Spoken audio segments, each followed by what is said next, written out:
الصلاة والسلام على عباده الذين اصطفى خصوصا على أفضلهم وخاتم النبيين محمد الأمين وعلى آله وصحبه أجمعين.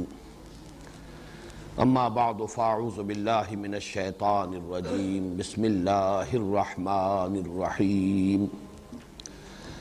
الف لام میم ذالک الکتاب لا ریب فیہ ھدی للمتقین. الف لام میم ذالک الکتاب لا ریب فیہ ھدی للمتقین الذین یؤمنون بالغیب ویقیمون الصلاة ومما رزقناہم ینفقون والذین یؤمنون بما انزل الیک وما انزل من قبلک وبالآخرة هم یوقنون اولئک علی ھدی من ربہم واولئک هم المفلحون. صدق اللہ العظیم.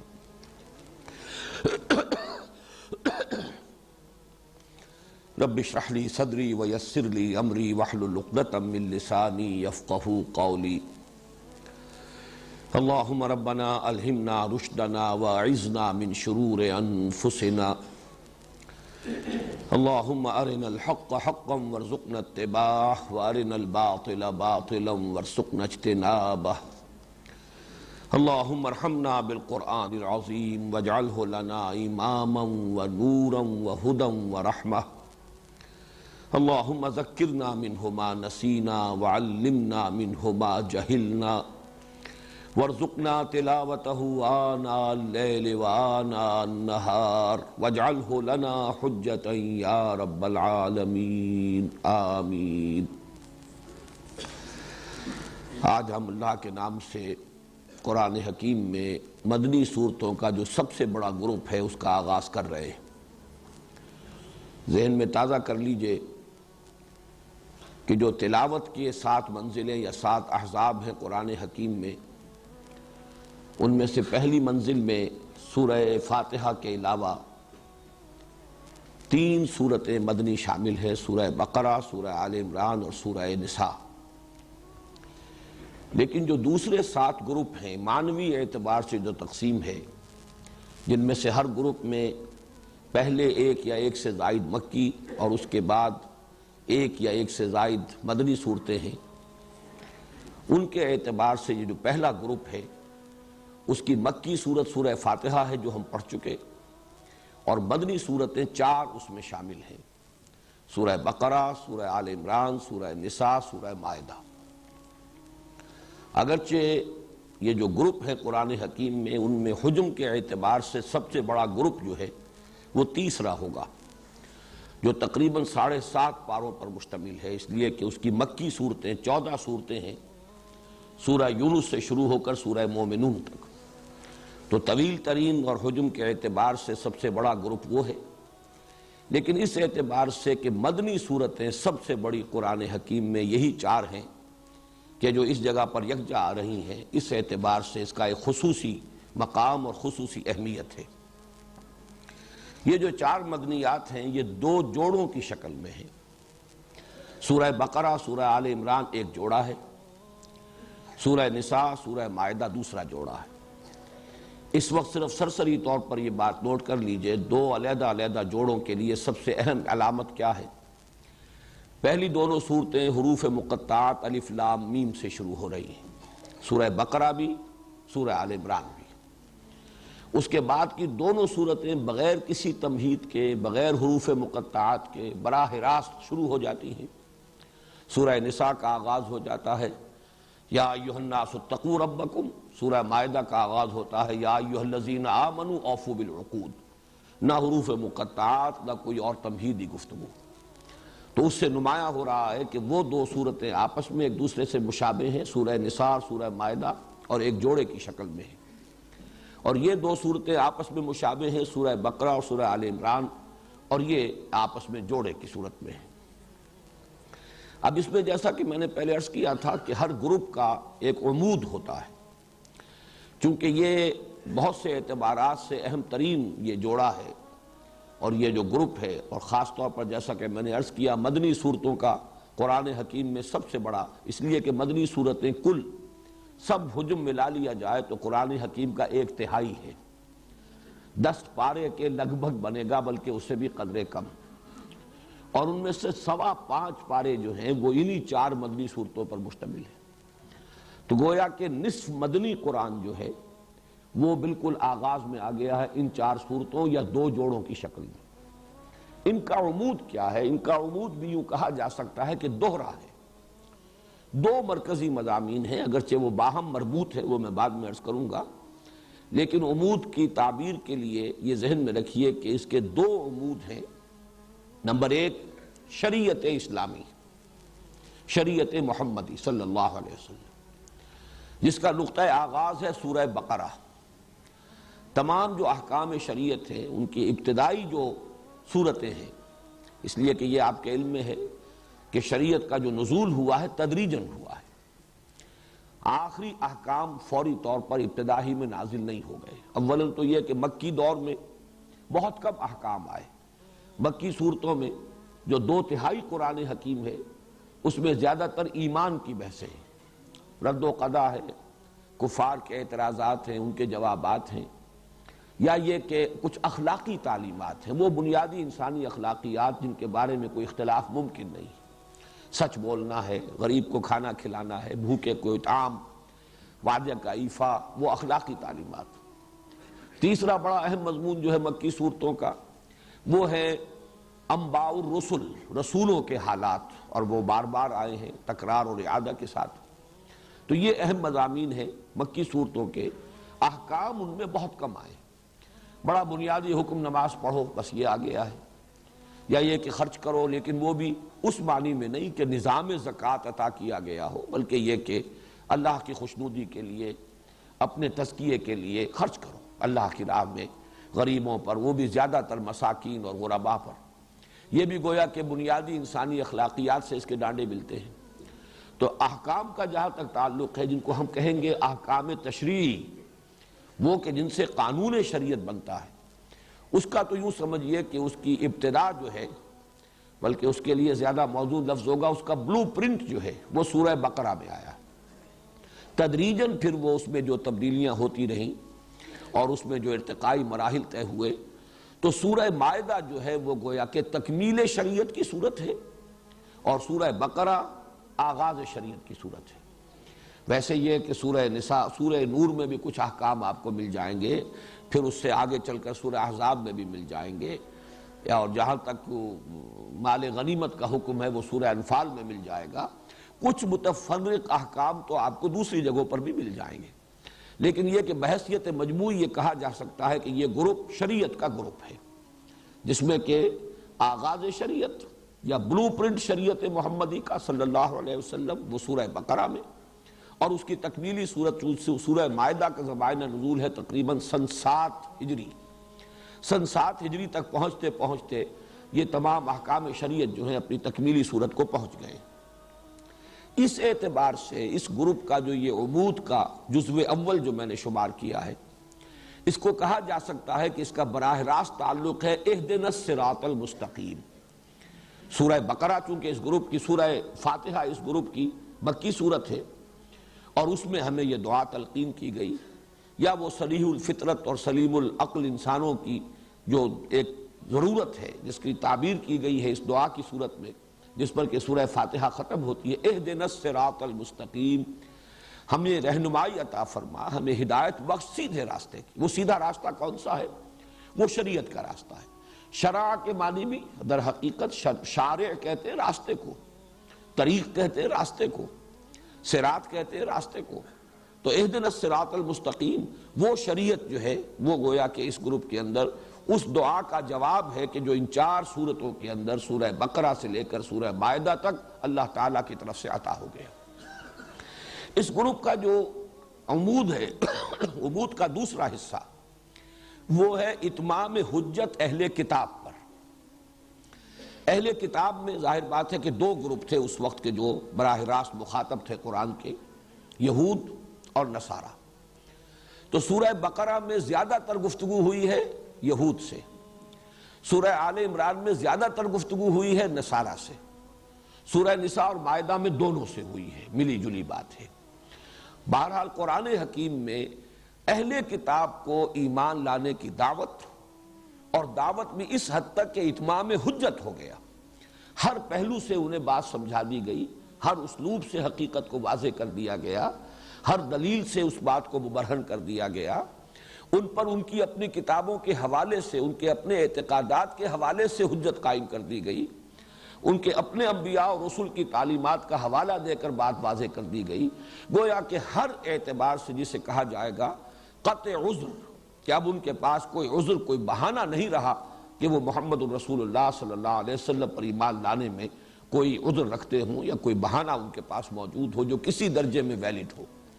اسی کو اتمام حجت کہتے ہیں، حجت قائم کر دینا۔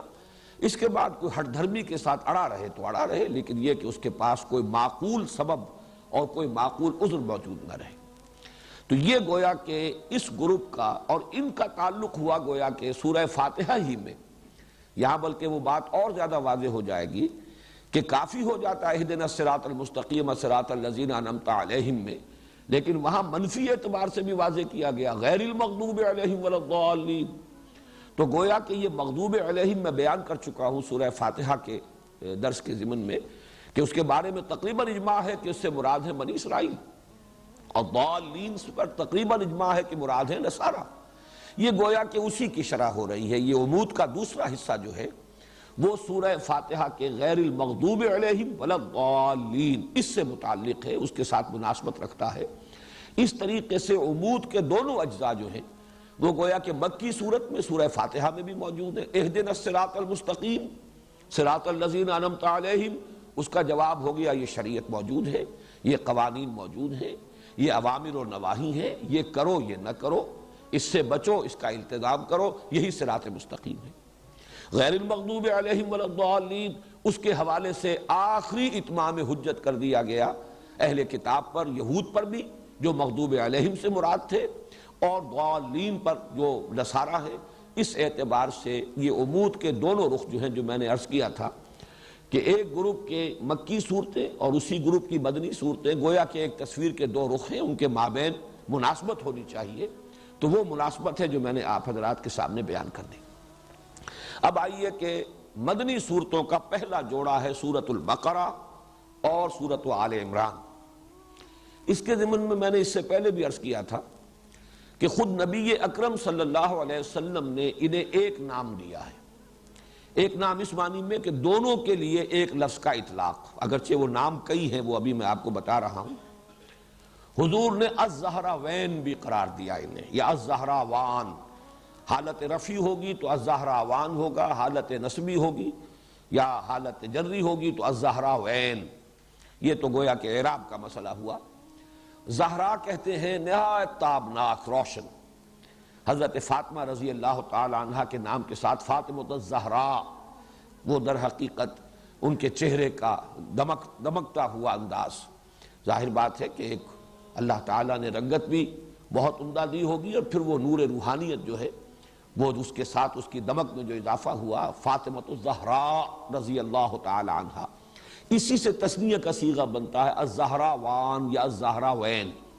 حضور نے ایک حدیث میں، ابھی وہ میں آپ کو سناؤں گا، کہ اس کو قرار دیا ہے، دونوں صورتوں کو ایک لفظ سے تعبیر کیا۔ اسی طرح الغمامتان، الغیایتان، الذلتان، الخرقان، الفرقان، یہ میں نے 6 آپ کو الفاظ بتائے ہیں کہ جو احادیث میں وارد ہوئے ہیں کہ جن میں نبی اکرم صلی اللہ علیہ وسلم نے ان صورتوں کی مجموعی فضیلت بیان کی ہے، اور ان دونوں کو بریکٹ کیا ہے، گروپ کیا ہے ایک لفظ کے اندر۔ وہ حدیث میں آپ کو سنا رہا ہوں۔ یہ حدیث مسلم شریف کی ہے، اور اس کے راوی ہیں ابو امامہ باہلی رضی اللہ تعالی عنہ۔ قال، انہوں نے فرمایا، سمعت رسول اللہ صلی اللہ علیہ وسلم یقول، کہ میں نے خود سنا اللہ کے رسول صلی اللہ علیہ وسلم کو یہ فرماتے ہوئے، اقرأوا القرآن، لوگوں قرآن پڑھا کرو، فَإِنَّهُ يَأْتِي يَوْمَ الْقِيَامَةِ شَفِيعًا لِأَصْحَابِهِ، اس لیے کہ یہ قرآن قیامت کے دن سفارشی بن کر آئے گا اپنے لوگوں کے لیے، یعنی ان لوگوں کے لیے جنہیں قرآن سے محبت رہی زندگی میں، جو قرآن کو پڑھتے رہے، قرات کرتے رہے، اس سے دلچسپی رکھتے رہے، اس کا مطالعہ کرتے رہے، اس پر غور و فکر کرتے رہے، اصحاب قرآن والے، قرآن کے لوگ۔ اقرأوا القرآن فإنہ یاتی یوم القیامت شفیعا لاصحابہ۔ اس کے بعد اب آپ نے مزید یوں سمجھیے کہ یہ عام پر خاص کا اضافہ ہے۔ اقرأوا الزہراوین، خاص طور پر دو نہایت تابناک اور روشن صورتوں کی قرات کیا کرو، پڑھا کرو دو نہایت تابناک اور روشن صورتوں کو، البقرہ و آل عمران۔ وہ زہراوین کیا ہے؟ البقرہ اور آل عمران۔ یہاں گویا کہ معین کر دیا حضور صلی اللہ علیہ وسلم نے ان دونوں صورتوں کے لیے ایک عنوان، نہایت تابناک صورتیں۔ فَإِنَّهُمَا تَأْتِيَانِ يَوْمَ الْقِيَامَةِ، اس لیے کہ یہ دونوں صورتیں قیامت کے روز ظاہر ہوں گی، آئیں گی قیامت کے دن۔ اب یہاں وہ الفاظ آ رہے ہیں جو میں نے ابھی آپ کو سنائے، كَأَنَّهُمَا غَمَامَتَانِ، جیسے کہ وہ دو بدلیے ہوں۔ غمامہ کہتے ہیں بدلی، ابر کی کیفیت، دو بدلیوں کی صورت میں ظاہر ہوں گی۔ او غیایتان، یہ لفظ بھی اسی کے لیے ہے۔ او کأنہما فرقان من طیر صواف، یا یہ پرندوں کی دو ٹکڑیاں ہوں گی۔ تو حاجان عن صاحبہما، اور یہ دونوں جھگڑیں گی، محاجہ کریں گی۔ محاجہ یہ ہوتا ہے کسی کی طرف سے مدافعت کرنے میں تکرار کر کے بات کرنا، دلیل پر دلیل دینا۔ تو جو بھی ان دونوں صورتوں سے خصوصی شغف رکھنے والے لوگ ہوں گے، وہ لوگ کہ جو ان دونوں صورتوں کو پڑھنے والے ہوں گے، ان سے محبت کرنے والے ہوں گے، صاحب ہما، ان دونوں سے تعلق رکھنے والے لوگ، ان کی طرف سے وہ جھگڑیں گی، وہ ان کی سفارش کریں گی۔ تو اس میں غمامتان، غیایتان، فرقان، یہ الفاظ اور زہراوین، یہ الفاظ جو ہیں اس حدیث کے اندر آ گئے ہیں۔ یہ تو ہے مسلم شریف کی روایت، اور ایک اس میں جو دوسری روایت آئی ہے اس میں الفاظ یہ آئے ہیں۔ یہ روایت جو ہے یہ بھی مسلم شریف کی ہے، حضرت نواس بن سمعان رضی اللہ تعالی عنہ سے۔ قال سمعت رسول اللہ صلی اللہ علیہ وسلم یقول، وہ بھی فرماتے ہیں کہ میں نے خود سنا اللہ کے رسول صلی اللہ علیہ وسلم کو یہ فرماتے ہوئے، توطا یوم القیامت بالقرآن واہلہ، لائے جائیں گے قیامت کے دن قرآن بھی اور قرآن والے بھی، قرآن سے دلچسپی رکھنے والے، اللہ تعالی ہمیں ان میں شامل فرمائے۔ الذین کانوا یعملون بہ فی الدنیا، یعنی وہ لوگ جو اس پر عمل کرتے تھے دنیا میں، یعنی صاحب قرآن صرف پڑھنے کے معنی میں نہیں، صرف محبت کے معنی میں نہیں، الذین یعملون بہ فی الدنیا، دنیا میں جو اس پر عمل کرتے تھے قرآن پر، ان کو لایا جائے گا۔ تقدمہ سورۃ البقرہ آل عمران، اور آگے آگے چل رہی ہوگی قرآن مجید، جب لایا جائے گا تو آگے آگے ان میں سورہ بقرہ اور سورہ آل عمران ہوگی۔ وَضَرَبَ لَهُمَا رسول اللہ صلی اللہ علیہ وسلم ثلاثۃ امثال ما نسیتہن بعد۔ اس کے بعد راوی کہتے ہیں حضرت نواس بن سمعان رضی اللہ تعالی عنہ کہ اس کے بعد حضور نے ان دونوں صورتوں کے لیے کچھ تشبیہیں بیان کی کہ جن کو میں بھول نہیں سکا، یعنی اس قدر خوبصورت تشبیہیں حضور نے دیں۔ وہ تشبیہ کیا ہے؟ کانہما غمامتان او ذلتان سوداوان بینہما شرق، یہ دونوں صورتیں ایسے ظاہر ہوں گی قیامت کے دن جیسے کہ دو بدلیاں ہیں، دو بادل ہیں، اور وہ سیاہ رنگ کی ہیں، یعنی سایہ کر رہی ہوں گی اپنے پڑھنے والے اور محبت کرنے والے ہیں ان پر۔ ان کے درمیان ایک روشنی بھی ہوگی، دو بدلیاں اسی طرح ظاہر ہوں گی، اگر وہ ملی ہوئی ہوں اور ان کے درمیان کوئی خلا نہ ہو جس میں روشنی آ رہی ہو تو وہ دو علیحدہ نہیں ہوں گی۔ گویا کہ ان کے اندر معنوی اعتبار سے تسلسل بھی ہے، لیکن یہ کہ دو صورتیں علیحدہ ہیں، سورہ بقرہ علیحدہ ہے، سورہ آل عمران ہے۔ او کانہما خرقان من طیر صواف، یا ایسے حضور نے تشبیہ دی کہ جیسے کبھی کبھی پرندوں کے جب جھنڈ کے جھنڈ آتے ہیں تو وہ اتنا، اگر وہ جھنڈ جو ہے وہ گہرا ہے کہ پھر وہ سائے اس کی وجہ سے ہو جاتا ہے اور وہ دھوپ کو روک لیتے ہیں اور سورج کو ڈھانپ لیتے ہیں، تو وہ گویا کہ اڑنے والے اور پروں کو پھیلانے ہوئے پرندوں کی ٹکڑیوں کے مانند ہوں گی۔ تو حاجان عن صاحبہما، اور یہ محاجہ کریں گی، سفارش کریں گی، جھگڑا کریں گی اپنے لوگوں کے بارے میں، ان کی طرف سے مدافعت کریں گی، ان کی وکالت کریں گی۔ یہ تو مسلم شریف کی روایت ہے، لیکن ترمذی میں اسی روایت کے جو الفاظ آئے ہیں ما نسیتہن، وہ تین تمثیلیں جو حضور نے بیان فرمائی جن کے بارے میں راوی کہتے ہیں حضرت نواس ابن سمعان کہ میں ان کو بھول نہیں سکا، تو اس کی جو تشریح آئی ہے ترمذی کی روایت میں، قال یاتیان کانہما غیایتان بینہما شرق او کانہما غمامتان سوداوان او کانہما ذلتان من طیر صواف، دو بدلیاں یا دو ٹکڑیاں پرندوں کے دو جھنڈ ہوں گے، تجادلان عن صاحبہما، اور وہ مجادلہ کریں گی، محاجہ کریں گی، مجادلہ کریں گی، جھگڑیں گی، مدافعت کریں گی اپنے لوگوں کی طرف سے۔ تو ان دو روایات، بلکہ میں نے تین روایات آپ کو سنائی ہیں، اس لیے کہ ایک روایت تو حضرت ابو امامہ باہلی سے ہے، دوسری روایت جو ہے وہ مسلم شریف میں بھی ہے، اگرچہ راوی ایک ہی ہے حضرت نواس ابن سمعان، لیکن مسلم شریف میں اس کے الفاظ قدر مختلف ہیں، اور ترمذی میں جو الفاظ آئے ہیں ان میں تھوڑا سا فرق ہے۔ ان سے ان دونوں صورتوں کی فضیلت بھی ظاہر ہوئی، اور نمبر دو یہ کہ ان کا جوڑا ہونا ثابت ہو گیا، اس لیے کہ ان دونوں کو بریکٹ کیا ہے حضور صلی اللہ علیہ وسلم نے ایک نام سے، جیسے میں نے اس سے پہلے کئی مرتبہ عرض کیا ہے کہ آخری دو صورتیں ان کے لیے تو ایک نام ایسا ہے کہ جو ہر شخص جانتا ہے، سورۃ الفلق اور سورۃ الناس معوذتین، یہ تو ایک نام جو ہے ہر شخص جانتا ہے، دو صورتیں ہیں لیکن دونوں کا مضمون ایک ہے، اس لیے انہیں معوذتین کہا جاتا ہے، لیکن اس کے بارے میں یہ لفظ جو ہے زیادہ عام نہیں ہے، حالانکہ حضور صلی اللہ علیہ وسلم نے کس اہتمام کے ساتھ ان دونوں صورتوں کو بھی اسی طریقے سے ایک جوڑا قرار دیا ہے۔ اب جو اس کے وجوہ ہیں اور جو مظہر ہیں جوڑے ہونے کے، نسبت زوجیت کے، اب ان پر ہم نگاہ ڈال لیں۔ میں نے کئی مرتبہ عرض کیا ہے کہ یہ جو زوجیت ہے یا جوڑے ہونے کی نسبت ہے قرآن حکیم کی صورتوں میں، اس کے دو پہلو ہوں گے۔ بعض اعتبارات سے مشابہت بہت نمایاں ہوگی، اور بعض اعتبارات سے ایک ریسیپروکل نسبت ہوگی، عکسی نسبت ہوگی، یا ہم یوں کہہ سکتے ہیں کہ تکمیلی نسبت ہوگی، کہ دونوں چیزیں مل کر ایک مضمون کو مکمل کر رہی ہوں، یا ایک مضمون کا ایک رخ ادھر آ گیا ہو اور ایک رخ اسی کا دوسری صورت میں آ گیا ہو۔ تو زوجین میں یہ دونوں چیزیں لازم ہیں، یہ جیسے کہ ہم جانتے ہیں حیوانات کے اندر ایک نوع جو ہے اس کی جو دو جنسیں ہوں گی وہ ایک دوسرے سے بہت مشابہ ہوں گی، شیر اور شیرنی، ظاہر بات ہے کہ وہ ان کا اپنی ایک مشابہت ہے، 99% تو ان کے مشابہت کی شکل نظر آئے گی، بیل اور گائے، لیکن یہ کہ آپ کو معلوم ہے کہ بعض اعتبارات سے ان کا جسمانی نظام ایسا بنایا گیا ہے کہ وہ ایک مقصد کی تکمیل کرتے ہیں۔ فرق ہے لیکن وہ فرق ایسا نہیں ہے کہ جس کے مابین کوئی وحدت مقصد موجود نہ ہو، مقصد ایک ہے۔ اسی طریقے سے صورتوں میں جب آپ نسبت زوجیت کو تلاش کریں تو دو پہلو دیکھنے ہوں گے کہ ایک تو مشابہت کے پہلو کون سے، وہ نمایاں ہونے چاہیے، پھر کن اعتبارات سے یہ کمپلیمنٹری ہیں، کن اعتبارات سے یہ مل کر کسی مضمون کی تکمیل کرتی ہیں، وہ کون سے پہلو ہیں کہ جن میں سے کوئی ایک رخ جو ہے وہ ایک صورت میں آ گیا ہو اور دوسرا رخ دوسری صورت میں آ گیا ہو۔ ظاہر بات ہے یہ چیزیں تو تفصیل سے آئیں گی، ورنہ تو یہ خود بڑا لمبا موضوع اس وقت ہو جائے گا، تفصیل سے یہ چیزیں آئیں گی بعد میں جب کہ ہم ان صورتوں کا مطالعہ کریں گے۔ اس وقت یہ کہ تین چار چیزیں نوٹ کر لیجئے دونوں اعتبارات سے۔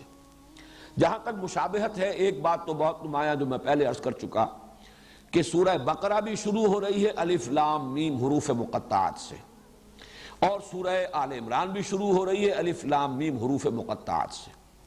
اس کے بعد آپ کو 20ویں پارے میں جا کر، 19ویں اور 20ویں پارے میں جا کر جو ہے یہ صورتیں چار ملیں گی، وہ چاروں مکی صورتیں ہیں جن کا آغاز ہوتا ہے الف لام میم سے۔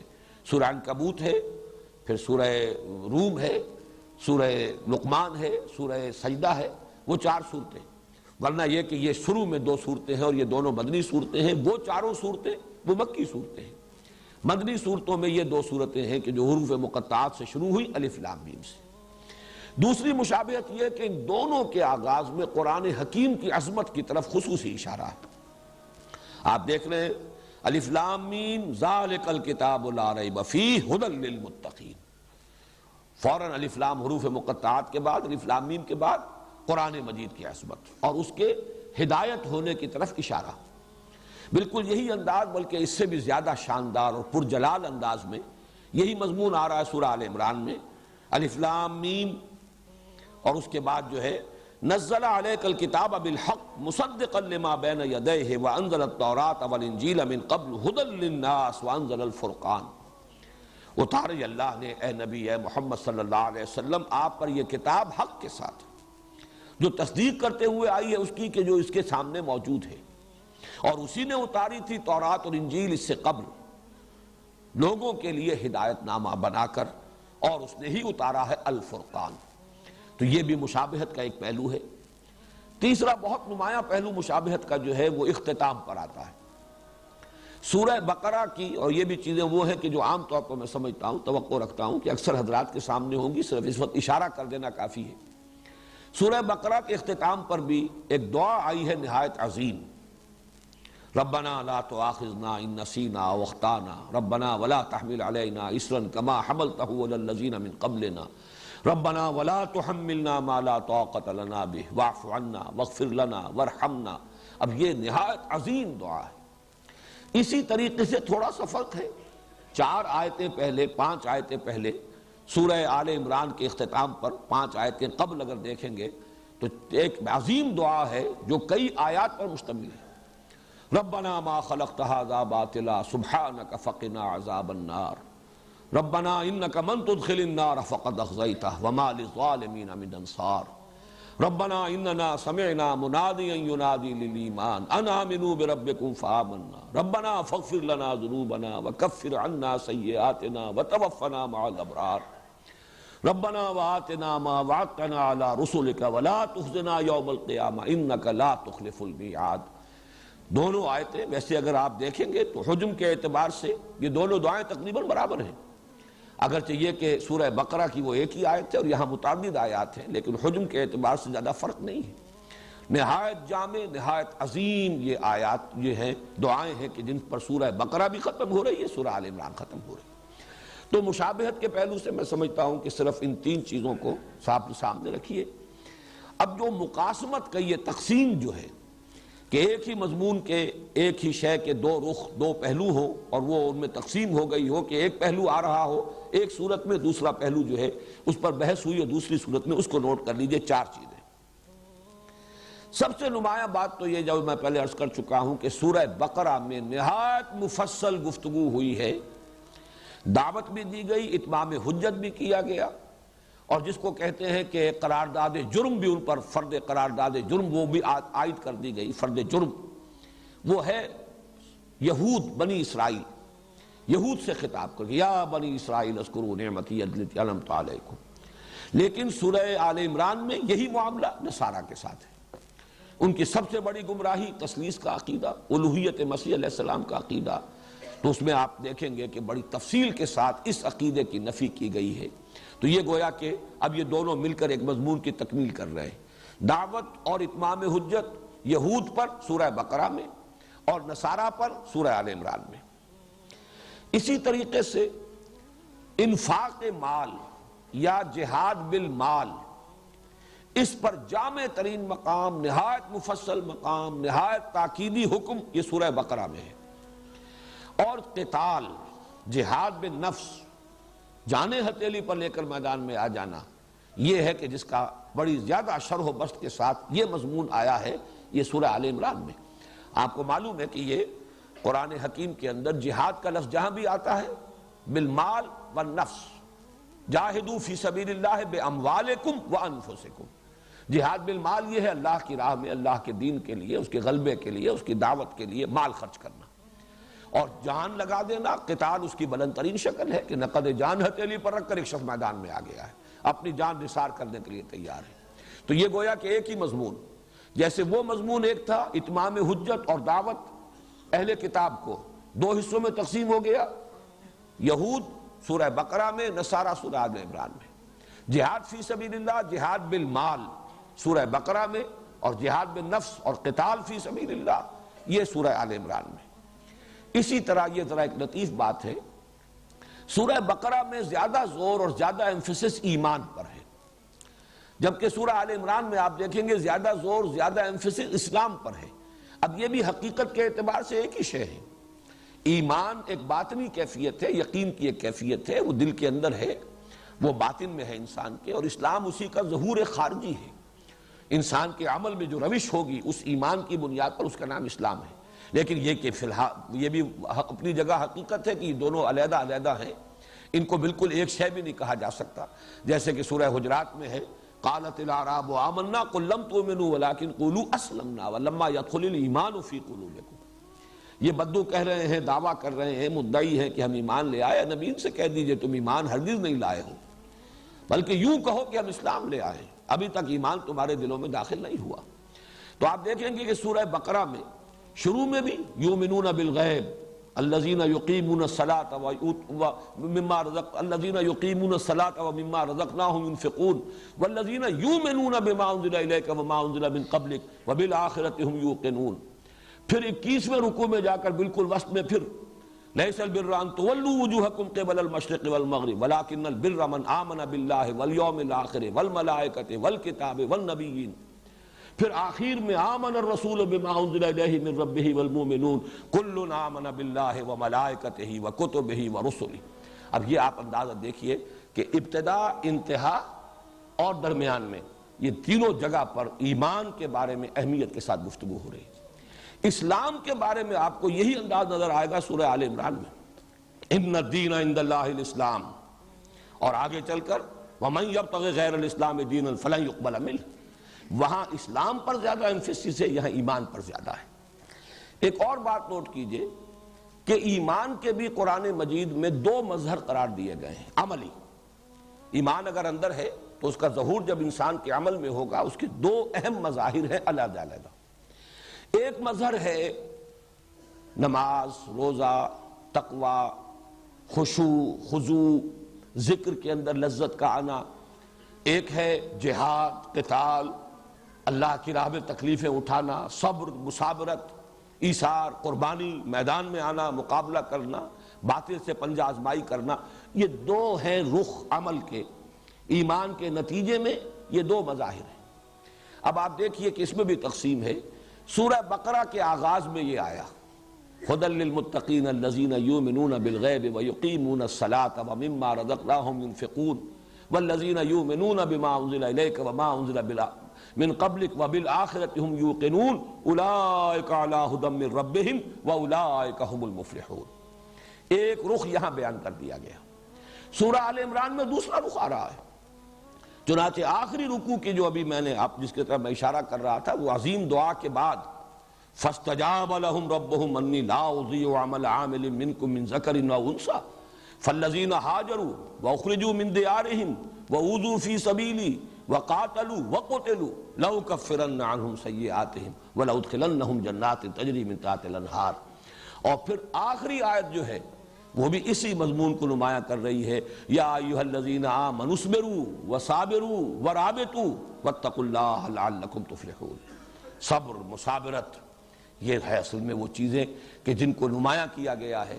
اللہ کی راہ میں جنگ، تکلیفوں کا جھیلنا، گھر بار چھوڑ دینا، مصائب کو برداشت کرنا، قتال کرنا، قتل کرنا بھی، قتل ہونا بھی، یہ ہے ایمان کا دوسرا مظہر۔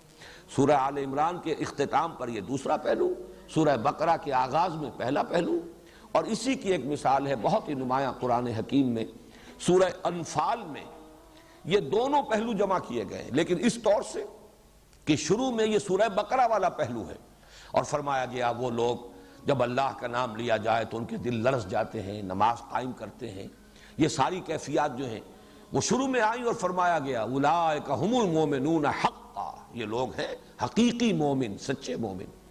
آخر میں آیا جو اللہ کی راہ میں جہاد کرتے ہیں، قتال کرتے ہیں، وہ لوگ جنہوں نے نصرت کی، انصار، وہ لوگ جنہوں نے ہجرت کی، یہ لوگ اولئک ھم المؤمنون حقا، یہ لوگ ہیں کہ جو سچے مومن ہیں۔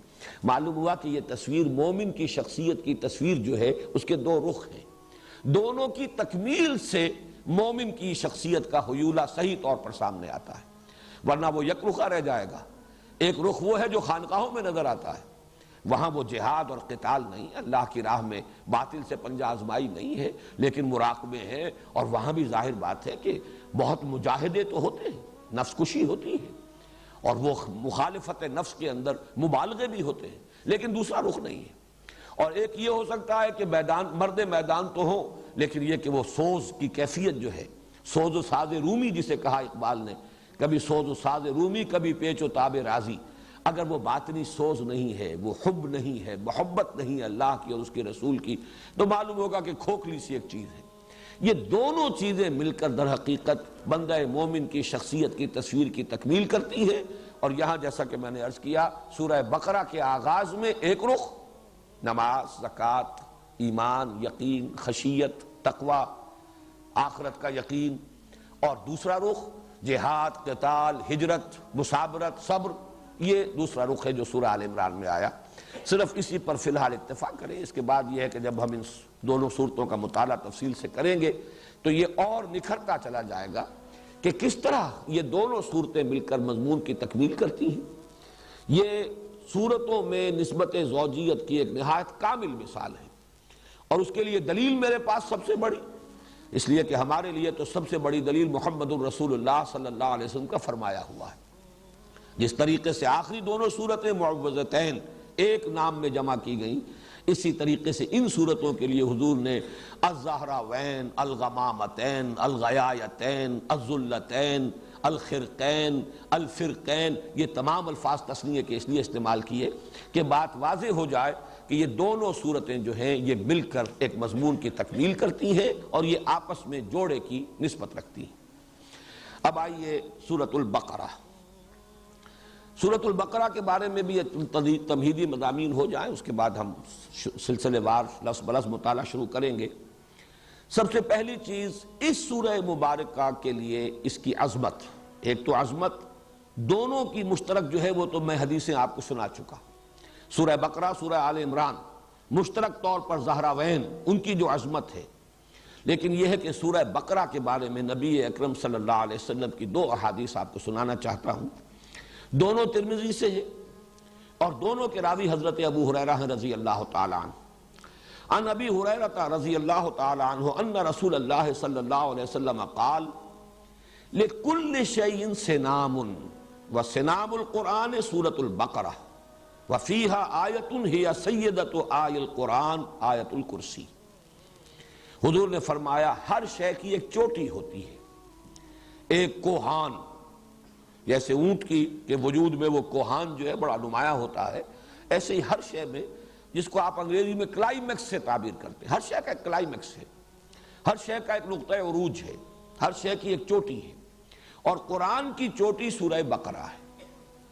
اور اس میں ایک آیت تو وہ ہے کہ جو تمام آیات قرآنیہ کی سردار ہے، اور وہ آیت الکرسی ہے۔ واقعہ ہے کہ آیت الکرسی وہ تو عظیم ترین آیت ہے، بلکہ یہ کہ اس کے بارے میں بھی حضور نے بالکل وہی بات کہی ہے جو سورہ اخلاص کے بارے میں کہی ہے۔ سورہ اخلاص کو حضور نے قرار دیا کہ یہ ربع قرآن ہے، قرآن ثلث قرآن، چوتھائی حصہ قرآن کا، اور آیت الکرسی کو بھی ربع قرآن قرار دیا۔ اس اعتبار سے اس کی بڑی عظمت ہے۔ دوسری حدیث ہے وہی حضرت ابو ہریرہ رضی اللہ تعالیٰ عنہ سے کہ حضور نے ارشاد فرمایا ان بیت الذی تقرأ فیہ البقرۃ لا یدخلہ الشیطان، وہ گھر کے جس میں سورہ بقرہ کی تلاوت کی جاتی ہو اس میں شیطان داخل نہیں ہو سکتا۔ وہ گویا کہ ایک حصار کا اور حفاظت کا اور دفاع کا کام جو ہے فریضہ سر انجام دیتی ہے۔ یہ سورہ بقرہ جس گھر میں کہ اس کے پڑھنے کا اہتمام ہوتا ہو، التزام ہوتا ہو، بار بار پڑھا جاتا ہو، اس کا چرچا ہوتا رہتا ہو، تو جو شیطان ہے وہ اس سے بھاگتے ہیں۔ زمانہ نزول کے بارے میں نوٹ کر لیجئے کہ یہ سورہ مبارکہ ظاہر بات ہے کہ 40 رکوعوں پر مشتمل ہے۔ آیات کے اعتبار سے تقریباً ہمارے ہاں جو مصحف ہیں ان میں تو 286 کا حصہ ہی آپ کو ملے گا، 286 آیات۔ البتہ مختلف قرأتوں کے اعتبار سے ایک ایک کا فرق ہے، بعض حضرات کے نزدیک 285 آیات میں شمار میں آتی ہیں اس کی، اور بعض کے نزدیک جو ہے 287 بھی ہیں، لیکن یہ کہ تقریباً اجماع جو ہے وہ 286 کی عدد پر ہے۔ لیکن وہ صرف گنتی کا فرق ہے، یہ نہیں ہے کہ کسی آیت کے بارے میں اختلاف ہو کہ وہ قرآن کا حصہ ہے یا نہیں۔ کہیں کسی جگہ پر ایک گنتی ہو جاتی ہے آیت کی اور کسی جگہ پر نہیں ہوتی۔ یہ سورہ فاتحہ میں بھی میں بیان کر چکا ہوں۔ بعض حضرات کے نزدیک یہ صراط الذین انعمت علیہم غیر المغضوب علیہم ولا الضالین یہ ایک ہی آیت ہے، لیکن یہ کہ اکثر حضرات کے نزدیک، اور چونکہ میں نے اس کو وہ جو حضور صلی اللہ علیہ وسلم نے حدیث قدسی ہمیں سنائی ہے کہ اللہ فرماتے ہیں کہ میں نے صلاۃ کو اپنے مابین 2 حصوں میں تقسیم کر لیا، اس کے حوالے سے میرے نزدیک تو گویا کہ یہ بات بالکل ثابت ہے کہ یہ دونوں آیات علیحدہ ہیں۔ صراط الذین انعمت علیہم علیحدہ آیت ہے، غیر المغضوب علیہم ولا الضالین علیحدہ آیت ہے۔ اس وقت صرف حوالہ دے رہا ہوں کہ متن میں کوئی فرق نہیں ہے، الفاظ میں کوئی کمی بیشی نہیں ہے، صرف یہ کہ گنتی کے اعتبار سے تقریباً اجماع ہے کہ سورہ بقرہ کی آیات 286 ہیں، لیکن بعض قراء جو ہے اسے 285 شمار کرتے ہیں، بعض کے نزدیک 287۔ اب اتنی طویل سورت، یہ اس پر اجماع ہے کہ یہ بیک وقت نازل نہیں ہوئی۔ بعض طویل صورتیں بھی ایسی ہیں جن کے بارے میں روایات سے معلوم ہوتا ہے کہ بیک وقت نازل ہوئی، مثلا سورہ انعام، اگرچہ وہ بڑی طویل صورت ہے، 20 رکوع اس کے ہیں، ویسے یہ کہ اس اعتبار سے اگر رکوعوں کی تعداد دیکھی جائے تو نصف ہے، اس سے کم نہیں ہے۔ اس کے بارے میں روایات ہیں کہ وہ بیک وقت نازل ہوئی ہے، اور حضرت جبرائیل علیہ السلام جب اسے لے کر نازل ہوئے ہیں تو 70,000 فرشتے ان کے جلوہ میں تھے۔ یہ اس کی خاص شان ہے، جب وہ سورہ انعام ہم پڑھیں گے تو انشاءاللہ پھر اس کی فضیلت کے ضمن میں جو روایات آئی ہیں وہ میں آپ کو سناؤں گا۔ یہ جو صورت ہے یہ ایک وقت میں نازل نہیں ہوئی، البتہ تقریباً اس پر اجماع ہے کہ ہجرت کے متصلاً بعد، ہجرت کے فوراً بعد سے شروع ہو کر اور غزوہ بدر سے پہلے تک جو قرآن حکیم کی آیات نازل ہوئی ان سب کو حضور صلی اللہ علیہ وسلم نے اس سورہ مبارکہ کی شکل میں جمع کرایا۔ یہ وقتاً فوقتاً، یہ تقریباً آپ سمجھیے کہ 2 سال کا وقفہ بنتا ہے۔ اس درسے کے دوران جو آیات نازل ہوتی رہی وقتاً فوقتاً، ان کو حضور فرما دیتے تھے کہ اس کو فلاں آیت کے بعد رکھو، اس کو فلاں آیت کے بعد وہاں رکھ لو۔ اس طریقے سے مرتب تو کروا دیا حضور نے، یہ مضامین میں تفصیل سے بیان کر چکا ہوں۔ قرآن مجید مرتب ہو گیا تھا حضور صلی اللہ علیہ وسلم کی اپنی زیر ہدایت، آپ کی اپنی حیات دنیاوی کے دوران۔ البتہ یہ کہ نازل تو ہوا ہے مختلف ترتیب سے، ترتیب نزولی اور ہے اور ترتیب مصحف اور ہے، اس میں کوئی شک نہیں۔ تو یہ تقریباً یوں سمجھئے کہ پورا یہ جو عرصہ ہے 2 سال سے کچھ کم کی مدت ہے، ہجرت کے بعد سے لے کر اور اولہ آخرہ۔ تو میں یہ عرض کر رہا تھا کہ زمانہ نزول جو ہے سورہ بقرہ کا ہجرت کے فوراً بعد سے لے کر غزوہ بدر سے متصلاً قبل تک یہ زمانہ نزول کا ہے۔ البتہ جیسا کہ آگے چل کر میں واضح کروں گا، ایک سورہ مبارکہ اور ہے قرآن حکیم کی، سورہ محمد صلی اللہ علیہ وسلم۔ اندازہ یہ ہوتا ہے کہ غزوہ بدر سے قبل وہ صورت بھی نازل ہوئی ہے، بلکہ اس کا نام سورۃ القتال بھی ہے، گویا کہ اسی میں قتال کی فرضیت جو ہے وہ آئی ہے۔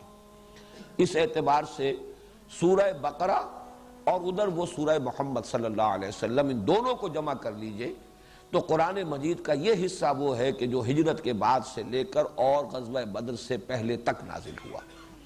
اس میں سورہ محمد کے بارے میں صلی اللہ علیہ وسلم بعد میں بات کر لیں گے، اس وقت جو ہے اس کو نوٹ کر لیجئے کہ اس سورہ مبارکہ کا زمانہ نزول یہی ہے۔ البتہ استثناءات ہیں، ان استثناءات میں سے 2 آیتیں تو وہ ہیں کہ جو سورہ بقرہ کے آخر میں ہیں، ان کو کہا جا سکتا ہے کہ مکیات ہیں، اس پہلو سے کہ ہجرت سے پہلے حضور کو یہ عطا ہو گئی، اور ان کی خصوصی شان یہ ہے کہ بقیہ قرآن تو آسمان سے زمین پر نازل ہوا ہے، حضور صلی اللہ علیہ وسلم نے ریسیو کیا ہے، اس زمین پر جب آپ تھے۔ وہ 2 آیتیں آپ کو عطا کی گئی ہیں جبکہ شب معراج میں آپ خود آسمان پر تشریف لے گئے تھے۔ یہ امت کے لیے عظیم ترین تحفہ ہے جو اللہ تعالیٰ نے شب معراج میں حضور صلی اللہ علیہ وسلم کو عطا فرمایا۔ وہ 2 آیتیں ہیں جو سورہ بقرہ کے آخر میں ہیں، انہی میں وہ دعا بھی ہے جس کا میں نے تذکرہ کیا شروع میں، نہایت عظیم دعا۔ اس کے علاوہ کچھ آیات ایسی ہیں خاص طور پر کہ جو سود کی حرمت سے متعلق ہیں، ان کے بارے میں بالاجماع یہ ہمیں معلوم ہے کہ سن 9 میں نازل ہوئی ہے۔ تو سن 9 ہجری خاصا فصل ہے، یہ سن 2 ہجری کے اندر غزوہ بدر ہو رہا ہے، تو اس اعتبار سے وہ آیات بھی بعد کی ہیں، لیکن ان کو بھی مضمون کی مناسبت سے نبی اکرم صلی اللہ علیہ وسلم نے سورہ بقرہ میں شامل کیا ہے۔ اس طرح کی استثناءات شاید کوئی اور بھی ہوں، لیکن شاذ کے درجے میں ہوں گی، اور جیسا کہ آپ کو معلوم ہے کہ ایکسیپشنز پروو دی رول، تو بحیثیت مجموع یہ کہا جائے گا یہ سب سے پہلی مدنی صورت ہے، یعنی ہجرت کے بعد سے لے کر اور غزوہ بدر سے متصلاً قبل تک کا زمانہ اس کا زمانہ نزول ہے۔ اب اس سورہ مبارکہ کا جو تجزیہ ہے مضامین کا، یہ بھی اپنی جگہ پر بڑی اہمیت کا حامل ہے۔ اور پھر یہ کہ اگر اس کے حوالے سے اس کے مضامین کو ذہن نشین کرنے کی کوشش کی جائے تو اس میں بہت سہولت حاصل ہوتی ہے۔ اور جیسا کہ میں نے پہلے بھی عرض کیا تھا، یہ میں سمجھتا ہوں کہ اللہ تعالیٰ کا خصوصی فضل ہے کہ اس نے اس کے ضمن میں بعض ایسی تشبیہات کی طرف ذہن کو منتقل کر دیا، وہ میں آپ کے سامنے ابھی رکھوں گا، کہ اس کے حوالے سے اس مضمون کو یاد رکھنا، ذہن نشین کرنا، سمجھنا بہت آسان ہو جائے گا۔ ایک تو یہ کہ اس سورہ مبارکہ کے لیے میں نے ایک نام تجویز کیا ہے، سورۃ الامتین۔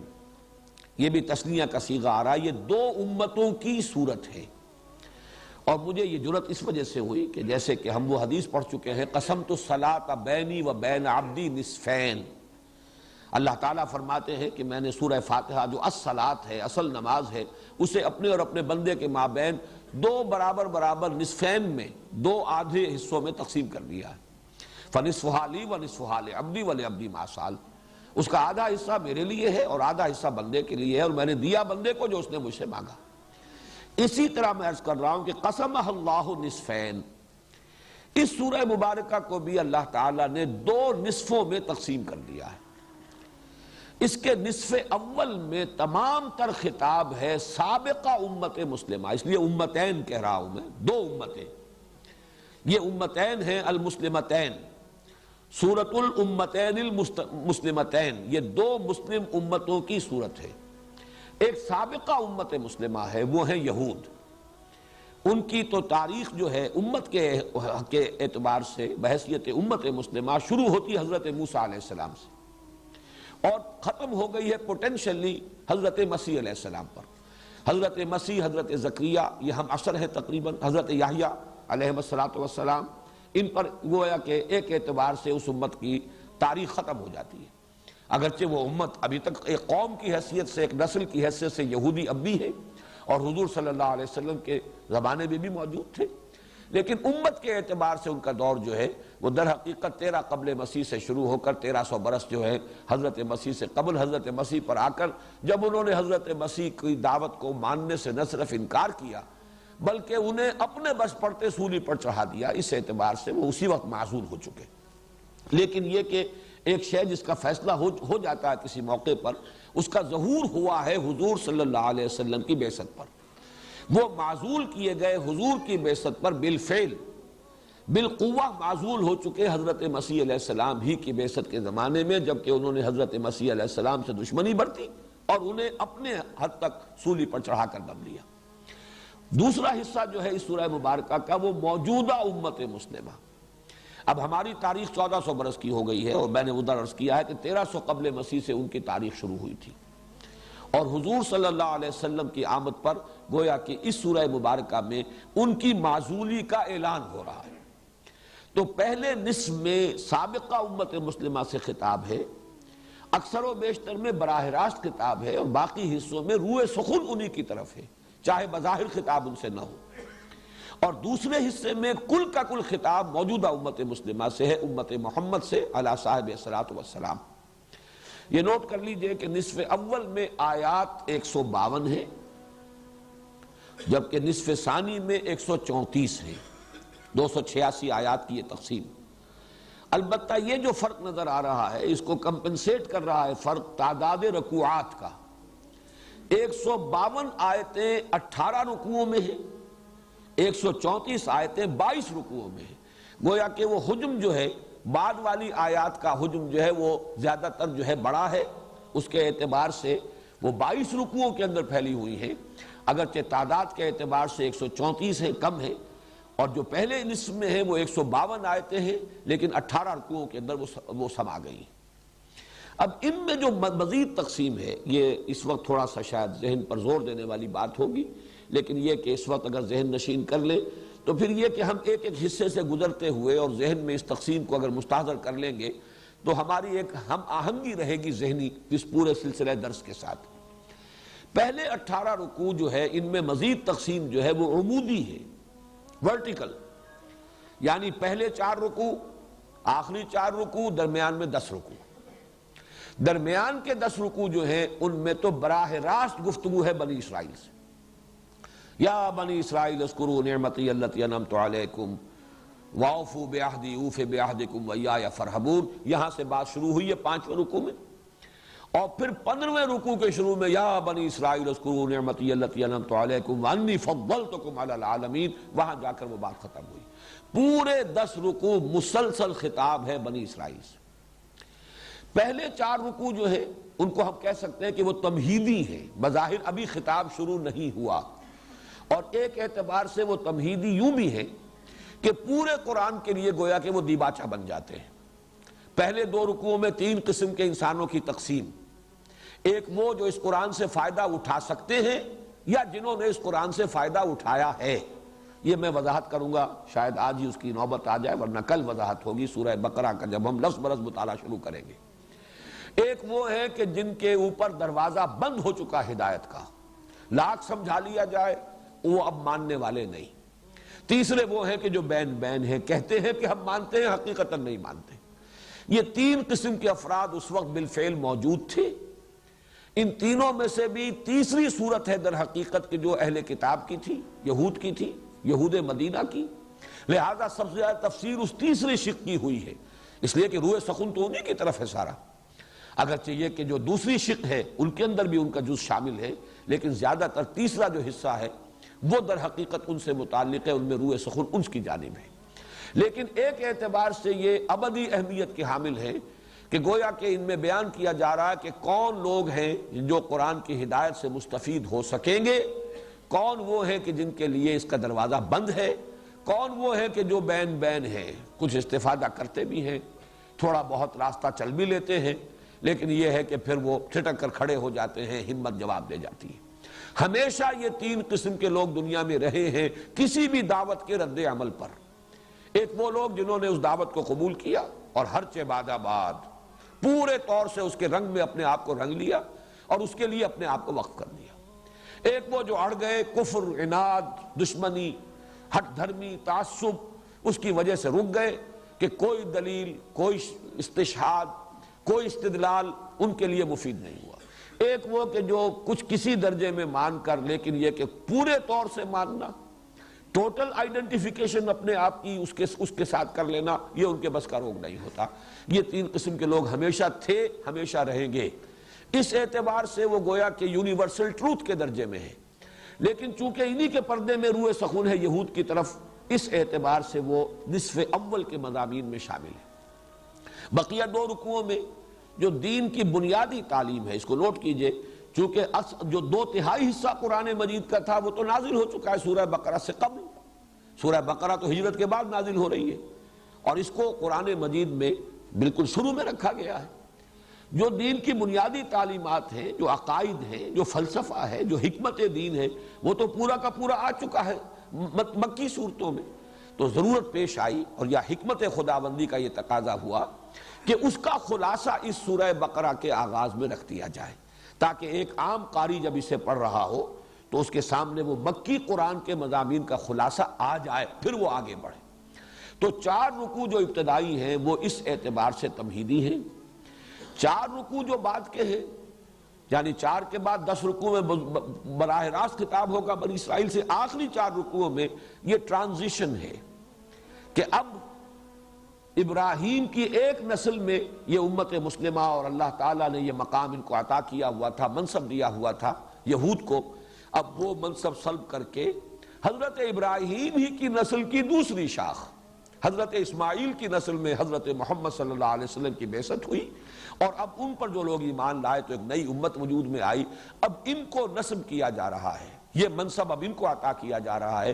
اس حوالے سے حضرت ابراہیم چونکہ وہ نقطۂ جامع ہے ان دونوں امتوں کی، جہاں پر جا کر کہ پھر جہاں پہ وہ مل جاتی ہے جو سلسلہ ان کا ہے، وہ حضرت ابراہیم کی شخصیت ہے۔ اس اعتبار سے حضرت ابراہیم کا ذکر، تعمیر کعبہ کا ذکر، پھر کعبے کی طرف اب رخ کا پھیر دیا جانا، تحویل قبلہ، وہ گویا کہ علامت ہے اس کی کہ اب وہ سابق قبلے والے یعنی یہود جن کا قبلہ رہا یروشلم، بیت المقدس، اب وہ معزول کر دیے گئے۔ اب اس کعبے کے گرد ایک نئی امت محمد وجود میں آ گئی، اور اس کا نصب عمل میں آ چکا، وہ اب اس منصب پر فائز کر دیے گئے۔ یہ ہیں 18 رکوع جو پہلے ہیں نصف اول کے، 4 تمہیدی، 10 میں خطاب بنی اسرائیل سے براہ راست، اور پھر 4 کے اندر وہ تحویل جو ہے کہ ایک کی معزولی کا اعلان اور دوسرے کے اس منصب پر فائز کرنے کا اعلان. اس کے بعد جو بقیہ ہے 22 رکوع، اب خطاب شروع ہوا براہ راست امت مسلمہ سے. گویا کہ تحویل قبلہ ایک طرح کی کورونیشن تھی، تاج پوشی تھی. امت مسلمہ، امت محمد صلی اللہ علیہ وسلم اب اس مقام پر فائز کر دی گئی، اس کی تاج پوشی ہو گئی. اب ان سے خطاب ہے. اس خطاب کے بارے میں وہ تشبیہ عرض کر رہا تھا کہ وہاں غور کیجئے تو مضامین جو ہیں بظاہر، یہ لفظ مناسب نہیں ہے قرآن کے لیے، لیکن بظاہر کٹے پھٹے سے نظر آتے ہیں، یا یوں کہیے کہ بظاہر مضامین گڑبڑ نظر آتے ہیں. ابھی نماز کا ذکر ہو رہا تھا، ابھی کہیں جہاد کا ذکر شروع ہو گیا، ابھی کہیں کوئی اور بات آ گئی، تو بیچ میں کوئی تسلسل نہیں ہے. اس کے لیے میرے سامنے تمثیل آئی تھی، تشبیہ آئی تھی اللہ تعالیٰ کی طرف سے، اور بڑی خوبصورت تمثیل ہے کہ آپ ایک ایسی رسی کا تصور کریں جو 4 لڑیوں سے بٹی گئی ہو. اب جب بٹ دیا جاتا ہے، فرض کیجئے کہ اس کے رنگ جدا جدا ہیں، ایک سفید ہے، ایک سرخ ہے، ایک نیلی ہے، ایک فرض کیجئے سبز ہے یا پیلی ہے. جب ان کو بٹ دیا جائے گا تو کوئی رنگ بھی مسلسل نظر نہیں آئے گا، کٹے پھٹے نظر آئیں گے. اگر آپ ایک طرف سے دیکھیں گے تو سفید ہے، سرخ ہے، نیلا یا پیلا ہے، اور یا سبز ہے، پھر سفید ہے، سرخ ہے، پھر نیلا یا پیلا ہے، پھر سبز ہے. اس طریقے سے رنگ جو ہے کٹے پھٹے نظر آئیں گے. اگرچہ آپ اگر اس کو کھول دیں تو معلوم ہوگا کہ سبز لڑی بھی سیدھی ہے، مسلسل ہے، سفید ڈوری بھی مسلسل ہے، سیدھی ہے، نیلی بھی سیدھی ہے، سرخ بھی سیدھی ہے. اس اعتبار سے 4 لڑیاں ہیں جو باہم آپس میں بٹی ہوئی ہیں ایک رسی کی شکل میں. ان کو بھی 2 کے 2 جوڑوں میں سمجھیے. ایک ہے احکام شریعت، یہ کرو یہ نہ کرو، اور ایک ہے جہاد فی سبیل اللہ. پھر پہلے کے بھی 2 حصے ہیں. احکام شریعت میں عبادات ہیں اور معاملات ہیں، اور دوسری طرف جہاد میں انفاق یا جہاد بالمال بھی ہے اور قتال جہاد بالنفس بھی ہے. تو 4 یہ جو ڈوریاں ہیں یا 4 لڑیاں ہیں، ایک میں عبادات سے متعلق احکام، دوسرے معاملات انسانی سے متعلق احکام، تیسرے انفاق فی سبیل اللہ جہاد بالمال، چوتھے قتال فی سبیل اللہ یا جہاد بالنفس. ان 4 لڑیوں کو اس طریقے سے بٹ دیا گیا ہے ایک رسی کی شکل میں کہ یہ 4 مضامین ایک دوسرے کے بعد مختلف وقفوں سے آ رہے ہیں. بہرحال ان سب میں خطاب جو ہے وہ امت مسلمہ سے. اس اعتبار سے اب ان میں جو پولرائزیشن ہے یا ان میں جو تقسیم ہے 4 مضامین کی، وہ ورٹیکل نہیں ہے، ہاریزونٹل ہے. وہ 4 لڑیاں ہیں جو چل رہی ہیں مسلسل، اور وہ 4 لڑیاں جو ہیں آپس میں بٹے ہونے کی وجہ سے بظاہر کٹی پھٹی نظر آتی ہیں. یہ ترتیب ہے سورہ بقرہ کے مضامین کا تجزیہ. 40 رکوع، 18 ادھر 22 ادھر. 18 میں خطاب امت مسلمہ سابقہ یہود سے، 22 میں خطاب امت مسلمہ موجودہ یعنی ہم مسلمانوں سے. پہلے 18 میں 10 درمیانی میں براہ راست خطاب یہود سے، 4 تمہیدی شروع میں، 4 تحویلی، امت سابقہ معزول، اور یہ امت نئی جو محمد الرسول اللہ پر ایمان کی بنیاد پر وجود میں آئی، جس کا مرکز ہے، جس کا قبلہ ہے خانہ کعبہ، اب یہ اس مقام پر فائز کر دی گئی. بقیہ میں 22 رکوعوں میں 4 مضامین کی لڑیاں ہیں جو بٹی ہوئی ہیں. احکام عبادات سے متعلق، معاملات سے متعلق، اور جہاد بالمال اور جہاد بالنفس یا قتال فی سبیل اللہ. اب اس کے بعد آئیے ہم سورہ بقرہ کا آغاز کرتے ہیں، اور اس میں سب سے پہلے آ رہے ہیں حروف مقطعات الف لام میم. آج اگر اسی کے بارے میں ہم چند باتیں نوٹ کر لیں تو میں سمجھتا ہوں کہ آج کا حق ادا ہو جائے گا. اس سے آگے پھر انشاءاللہ کل چلیں گے. حروف مقطعات کے بارے میں چند باتیں تو وہ ہیں کہ جو بالکل قطعی ہیں، متفق علیہ، وہ پہلے نوٹ کر لیجئے. مقطعات انہیں کیوں کہا جاتا ہے؟ قطع کاٹا، قطع ٹکڑے ٹکڑے کر دیا. یہ قطع سے باب تفعیل ہے، تقطیع، قطع یقطع تقطیع، ٹکڑے ٹکڑے کر دینا. اس لیے کہا جاتا ہے کہ انہیں علیحدہ علیحدہ پڑھا جاتا ہے. لکھے ہوئے ہیں الف لام میم جڑے ہوئے، لیکن علم نہیں پڑھ سکتے اس کو. الف لام میم، ہے اور میم جڑے ہوئے لکھے ہوئے ملیں گے آپ کو قرآن میں، لیکن ہا میم علیحدہ علیحدہ پڑھے جائیں گے. یاسین، یاسین، طٰہٰ، الف لام را، کاف ہا یا عین صاد، علیحدہ علیحدہ. تو چونکہ انہیں علیحدہ علیحدہ پروناؤنس کیا جاتا ہے اس لیے ان کو حروف مقطعات کہا جاتا ہے۔ ان کے بارے میں جو متفق علیہ باتیں ہیں ان کا حتمی یقینی مفہوم و معنی کسی کو معلوم نہیں سوائے اللہ اور اس کے رسول صلی اللہ علیہ وسلم۔ قال و اقول بہت ہے، لوگوں نے رائے دی ہیں، اپنا اپنا ذوق ہے، اپنے مزاج کی مناسبت سے باتیں کہی ہیں، لیکن اس پر تقریباً اتفاق ہے کہ ان کا یقینی حتمی مفہوم کسی کو معلوم نہیں، یہ ایک راز ہے اللہ اور اس کے رسول کے مابین۔ اسی اعتبار سے بعض حضرات نے کہا کہ یہ ایک طرح سے کوڈ ورڈز ہیں، جیسے کہ کسی میسج کو کمیونیکیٹ کرنے سے پہلے کوئی کوڈ ورڈز دیے جائیں تو شاید حضور صلی اللہ علیہ وسلم کو پہلے یہ الفاظ پہلے جو ہے کمیونیکیٹ کیے گئے ہوں اور اس کے حوالے سے صورت نازل ہوئی ہے تو یہ گویا کہ ایک سند کے درجے میں وہ الفاظ وہ حروف جو ہیں اس کے ساتھ آئے ہیں۔ واللہ عالم یہ بھی صرف ایک قیاس ہے، کنجیکچر ہے، اس کے سوا کچھ نہیں۔ البتہ دوسری یقینی بات یہ ہے کہ حضور صلی اللہ علیہ وسلم سے ان کے معنی اور مفہوم کے ضمن میں مرفوعاً کوئی قول منقول نہیں۔ حضور نے نہیں بتایا کہ اس کے یہ معنی، اگر ہوتے تو یقیناً اس کے بعد ہمارے سر تسلیم خم ہوتا، ہم اس کو تسلیم کرتے، لیکن حضور نے ان کے معنی نہیں بتائے۔ اسی سے ضمنی طور پر ایک بات اور جو ذہن نشین کر لیجئے کہ عربوں کا ایک خاص مزاج تھا، وہ ہم یہاں سے انفر کر سکتے ہیں۔ وہ عمل کی طرف ان کا دھیان زیادہ تھا، توجہ زیادہ تھی، جن چیزوں کا کسی عمل سے تعلق نہ ہو اس کے بارے میں انہوں نے حضور سے سوال بھی نہیں کیا۔ یہ تو ہمارا جو ایک انداز ہے خاص طور پر، اور یہ عجمی انداز، ایرانی ذہن بلکہ پورا آریائی ذہن، یہ کہا جاتا ہے کہ سیمیٹک جو سامی نسلیں ہیں ان کے اور آریائی نسلوں کے مابین یہ بڑا فرق و تفاوت ہے مزاج کا۔ آریائی قوم جو ہے، اقوام جو ہے اور آریائی نسلیں جو ہے ایرینز، وہ بڑے منطقی لوگ، بال کی کھال نکالنے والے لوگ، وہ علمی کھود کریت کے اندر لگ جانے والے لوگ، اور سیمیٹکس جو ہے ان میں ان چیزوں سے زیادہ مناسبت نہیں بلکہ عمل کی طرف ہے، وہ زیادہ ایکشن اورینٹڈ ان کا مزاج ہے۔ تو یہ چیز واقعتاً ثابت ہوتی ہے کہ صحابہ کرام نے بہت کم سوالات کیے ہیں حضور سے صلی اللہ علیہ وسلم ان چیزوں کے بارے میں جن کا تعلق انسان کے عمل سے نہیں ہے بلکہ وہ صرف کسی علمی نوعیت کی چیز ہو، جس کی ایک بڑی نمایاں مثال میں نے بارہا بیان کی ہے، اس حدیث میں سامنے آتی ہے جو حضرت علی سے مروی ہے، حضرت ترمذی کی روایت ہے، فرماتے ہیں کہ حضور نے ایک دفعہ ارشاد فرمایا انہا ستکون فتنۃ، ان قریب ایک بہت بڑا فتنہ رونما ہوگا۔ اب حضور نے تو یہ خبر دے دی۔ حضرت علی فرماتے ہیں کہ میں نے سوال کیا مل مخرج منہا یا رسول اللہ، اے اللہ کے رسول اس سے نکلنے کا راستہ کون سا ہوگا؟ اب یہی وہ فرق نمایاں ہو جاتا ہے۔ میں یہ کہا کرتا ہوں کہ اگر ہم ہوتے تو ہم پوچھتے وہ کب ہوگا، کیوں ہوگا، کدھر سے آئے گا، کیسے آئے گا، کس صورت میں آئے گا، کچھ نہیں۔ یہ سارے سوالات جو ہیں یہ علمی نوعیت کے، معلوماتی نوعیت کے، کب، کیوں، کیسے، کدھر سے، یہ سارے کچھ نہیں پوچھا۔ حضرت علی نے پوچھا وہ چیز جس کا تعلق عمل سے ہے، اس سے نجات کی راہ کون سی ہوگی؟ بس آپ نے فرمایا فتنہ ہوگا، ہمارے لیے کافی ہے۔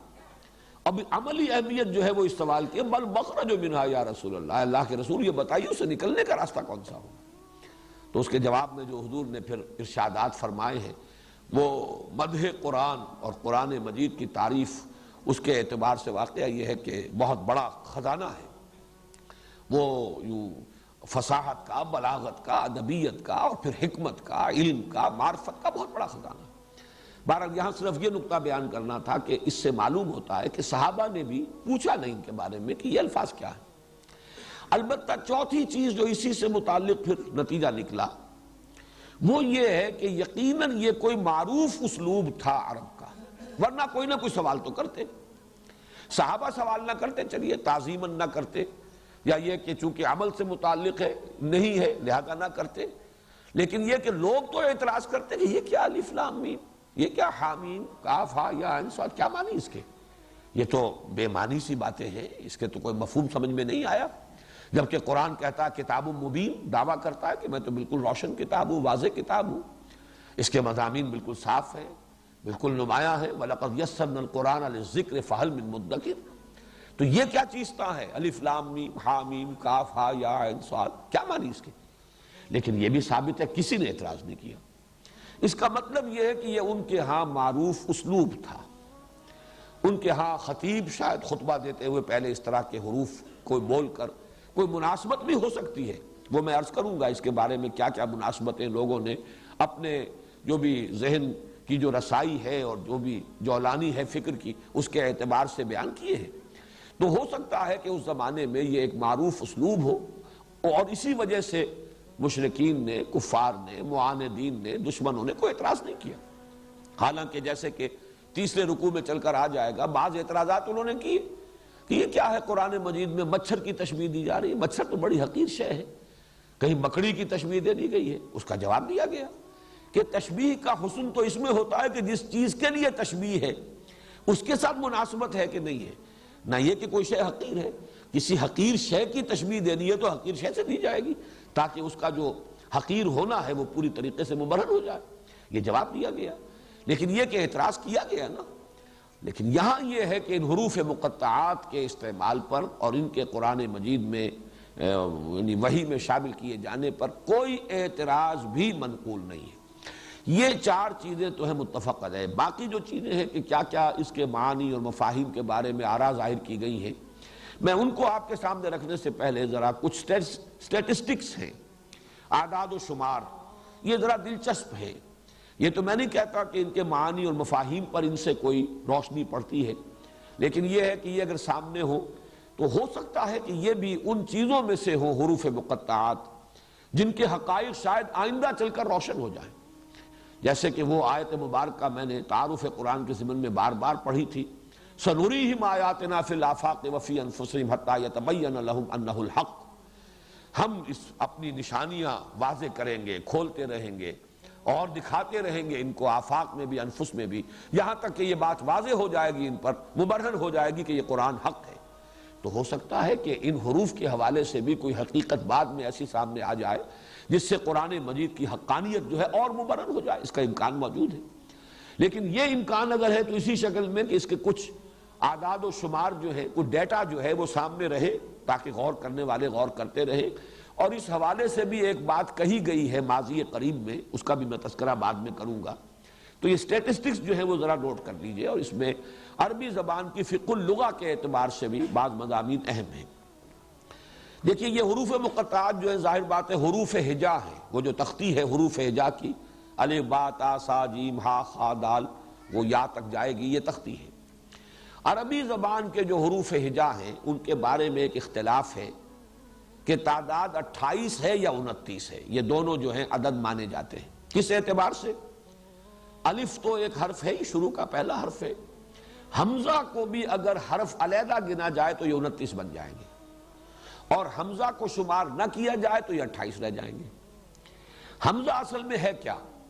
الف پر ہی اگر زبر لگ جائے آ تو اب یہ حمزہ ہو گیا، یہ الف نہیں ہے. زیر لگ جائے ای، یہ بھی حمزہ ہوگا، یہ بھی الف نہیں ہے. پیش لگ جائے او تو یہ بھی حمزہ ہے، الف نہیں ہے. جزم ہو جیسے بے با، با یعنی با کے بعد الف ہے لیکن جزم لگ گیا با تو یہ بھی حمزہ ہے. تو الف اور حمزہ میں فرق یہ ہے کہ الف تو نام ہے صرف اس کا کہ اگر کوئی حرف اس سے پہلے مفتوح ہے، اس پر زبر آ رہا ہے تو الف لگ جائے گا تو وہ 2 زبر ہو جائیں گے بس، اللہ اللہ خیر صلی اللہ. اسی معنی میں واو کا استعمال بھی ہے. واو سے پہلے جو حرف ہے اس پر پیش ہے تو واو اس پیش کو کھینچ دیتا ہے.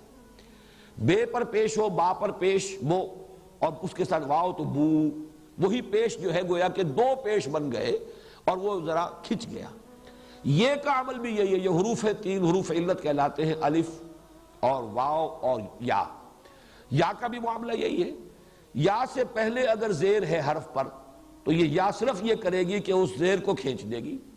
بے زیر یہ بی، وہ گویا کہ اگر صرف زیر ہوتا تو بے اور یہ ساتھ لگ گیا تو بی. اس معنی میں الف بھی در حقیقت اپنے حرف ما قبل پر اگر زبر ہو تو اسے تھوڑا سا کھینچ کر اور ایک زبر کا اور اضافی فائدہ ہو جاتا ہے.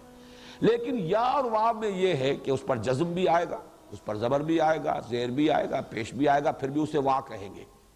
الف پر جزم آ جائے، زبر آ جائے، زیر آ جائے، پیش آ جائے تو اس کو الف نہیں کہتے، ہم حمزہ کہتے ہیں. تو یہ ذرا فرق ذہن میں رکھیے، الف ورسس حمزہ. یہ جو حروف ہجا ہیں عربی کے اس کے اعتبار سے اس کو سمجھ، اسی لیے حمزۃ الوصل کہتے ہیں. جہاں پر الف لگا ہوتا ہے، یا الف لام جو ہے، اب اس کا بھی ہم کہتے ہیں یہ لام تعریف، اور اس کے اندر وہ حمزہ جو ہے اس کو شمار ہی نہیں کرتے، الف کو شمار ہی نہیں کرتے، اس لیے کہ وہ حمزہ وصل ہے، لیکن اس کو حمزہ کہتے ہیں، الف نہیں کہتے۔ دوسری بات یہ نوٹ کیجئے کہ یہ جو 28 یا 29 حروف ہیں، بلکہ میں اب 28 کے اعتبار سے تقسیم کر رہا ہوں، ان کی پوری تختی کو 3 میں تقسیم کر لیں۔ درمیان میں 5 جوڑے ہیں تو 6، جن میں سے ہر جوڑے کے اندر ایک حرف ہے نقطے والا، ایک بغیر نقطے کے۔ دال زال، فرق کیا ہے؟ صرف نقطے کا۔ را زا، فرق کیا ہے؟ صرف نقطے کا۔ سین شین، یہاں پہ ایک کی بجائے 3 نقطے لگ گئے، لیکن فرق وہی ہے۔ صاد ضاد، وہی ایک نقطہ۔ طا ظا، ایک نقطے کا فرق۔ عین غین، ایک نقطے کا فرق۔ یہ ویسے تو 6 جوڑے ہیں، لیکن ان میں سے دال زال کو ذرا علیحدہ کر دیجئے تو را سے لے کر اور غین تک یہ 10 حروف درمیانی کی تختی ہے۔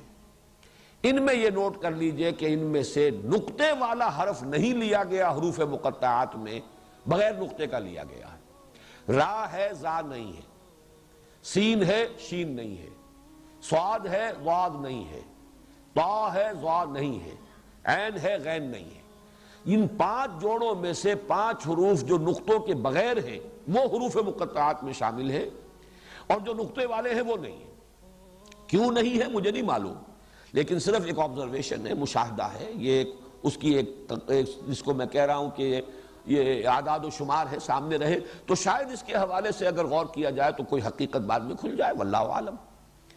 اب ادھر 9 حروف رہ گئے، الف با تا سا جیم ہا خا دال زال۔ ان میں سے صرف 2 حروف ہیں، الف اور ہا۔ 7 حروف اس میں سے نہیں آئے، حروف مقطعات میں شامل نہیں۔ جو آخری ہے 9، فا قاف کاف لام میم نون وا ہا یا، یہ جو الفاظ ہیں، یہ جو حروف ہیں 9، ان میں سے 7 ہیں، 2 نہیں ہیں۔ اس میں سے قاف بھی ہے، کاف بھی ہے، لام بھی ہے، میم بھی ہے، نون بھی ہے، صرف شروع کا فا نہیں ہے، آخر میں واو نہیں ہے، پھر یا بھی ہے۔ معلوم یہ ہوا کہ پہلے 9 میں سے صرف 2، آخری 9 میں سے صرف 2 نہیں ہے، 7۔ یہ 7 اور 2 مل کر 9 ہو گئے۔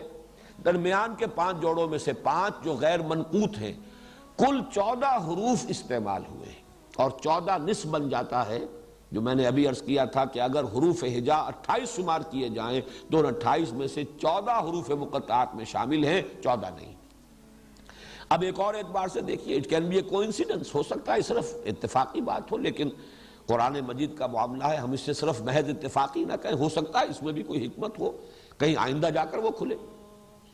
29 صورتیں ہیں 114 میں سے جن میں یہ حروف مقطعات آئے ہیں، اور حروف ہجا کے بارے میں بھی یہ ہے کہ یا 29 یا 28۔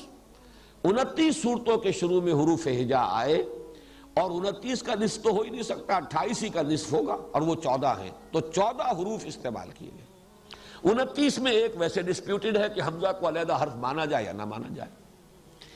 ان میں سے اب نوٹ کر لیجئے کہ 2 ایک حرف بھی ہے 3 صورتوں میں، سورہ نون، سورہ قاف، سورہ صاد، یہ ایک حرف آیا ہے، اور یہ ایک صورت میں ایک حرف۔ 9 صورتوں میں 2 حروف آئے ہیں، حامیم، یہ 6 میں ہے، 7 میں ہے حامیم، اور طٰہٰ، تاسین، یاسین، 6 میں حامیم اور 3 یہ تاسین، طٰہٰ اور یاسین، یہ 9 صورتیں ہیں جن میں 2 حروف آئے ہیں۔ 13 صورتیں وہ ہیں جن میں 3 حروف آئے ہیں، الف لام میم 6 میں، الف لام را 5 میں، طا سین میم 2 میں۔ 2 صورتیں وہ ہیں جن میں 4 آئے ہیں، الف لام میم را، الف لام میم صاد، یہ 2 صورتیں جن میں 4 آئے ہیں۔ 2 صورتیں ہیں جن میں 5 آئے ہیں، کاف ہا یا عین صاد، اور ہا میم عین سین قاف، یہ 2 صورتیں۔ تو ان سب کو جمع کیجئے، 1 سے لے کر 5 تک کے حروف جو ہے مقطعات کی شکل میں آئے ہیں، اور ان میں بھی ایک بات میں پہلے بھی بتا چکا ہوں، حامیم 2 حروف ہیں لیکن آیت شمار ہوتے ہیں، الف لام را 3 ہے، آیت شمار نہیں ہوتی۔ یہ تمام چیزیں میں بیان کر چکا ہوں شروع میں، توقیفی ہیں جو حضور نے بتایا۔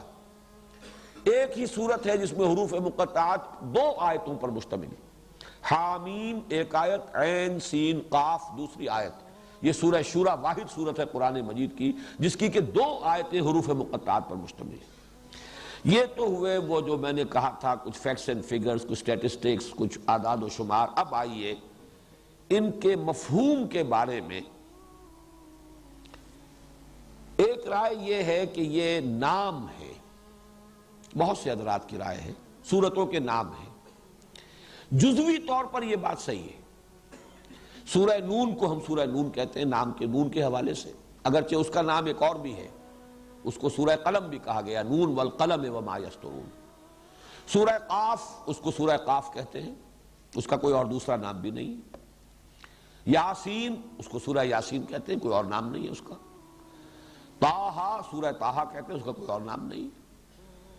صاد سورہ صاد ہی اس کا نام ہے۔ اس اعتبار سے ایک رائے یہ ہے کہ تمام جو یہ حروف مقطعات ہیں یہ سورتوں کے نام ہیں۔ جزوی طور پر صحیح ہے بات، کلی طور پر صحیح نہیں، اس لیے کہ تمام سورتوں میں تو یہ آئے نہیں۔ نمبر 2 یہ کہ اگر الف لام میم 6 سورتوں کے شروع میں آ رہا ہے یہ حروف مقطعات، تو 6 سورتوں کا ایک نام تو نہیں ہو سکتا۔ الف لام میم سجدہ تو اگرچہ نام اس کا رکھا گیا ہے، سورہ سجدہ بھی کہہ دیتے ہیں، الف لام میم سجدہ بھی کہہ دیتے ہیں، حامیم سجدہ سے علیحدہ کرنے کے لیے۔ لیکن یہ کہ یہ بات صرف جزوی طور پر صحیح ہے، مولانا اصلاحی صاحب کو اس پر بہت اصرار ہے کہ یہ نام ہی ہے، اور انہوں نے تو یہاں تک کہ یہ اس کو جملہ بنایا ہے اور کہا ہے ھذا الف لام میم۔ الف لام میم سے پہلے ھذا کو گویا کہ محذوف مانا ہے، یہ الف لام میم ہے، یہ ترجمہ کیا ہے۔ لیکن میرا جیسا کہ میں نے عرض کیا ہے کہ میں سمجھتا ہوں کہ جزوی طور پر بات صحیح ہے، لیکن اس کو قاعدہ کلیہ نہیں بنایا جا سکتا، اس اعتبار سے بات ویلڈ نہیں ہے۔ ایک رائے دی ہے مولانا فراہی کے استاد مولانا فراہی رحمۃ اللہ علیہ نے۔